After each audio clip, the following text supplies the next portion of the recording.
বিয়ের 10 বছর পরে সে কি ভীমরতি ধরছে নাকি? তুমি এসে আমাকে প্রপোজ করছো, কোনো বিয়ে হবে না। কি হয়েছে? ডাকাডাকি করছো কিসের জন্য? কাজ কেমন নাই? আছো তুমি?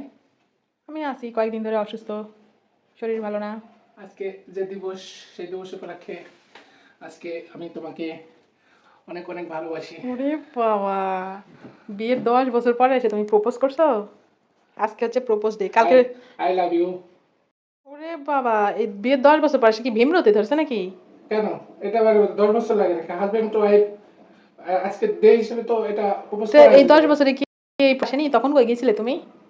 তা তুমি অ্যাকসেপ্ট করছো না? কোনোভাবেই না। এই 10 বছরে তুমি মানে প্রপোজ করলে না, আর আজকে হঠাৎ করে এসে তোমার মনে প্রেম জাগে, তুমি এসে আমাকে প্রপোজ করছো, কোনো বিয়ে হবে না। ওমা ওমা ওমা, এই দাঁড়া, wait wait wait wait wait, 1 minute 1 minute 1 minute 1 minute 1 minute 1 minute. Okay okay, থামো থামো তাহলে থামো। অ্যাকসেপ্ট করো, ওকে, অ্যাকসেপ্ট করো। এই যে অ্যাকসেপ্ট করলাম, তারপরও থামো। ওকে কি ছেলে মানুষ এগুলো করছো, হাই আল্লাহ। ওকে, খুশি তো? খুশি খুশি। আচ্ছা ঠিক আছে, প্রপোজ Thank ডেতে you. প্রপোজ করছে Thank বিয়ের you. 10 বছর পরে, হাই আল্লাহ। আবার এই কথা বলা যাবে না। আচ্ছা ঠিক আছে ঠিক আছে।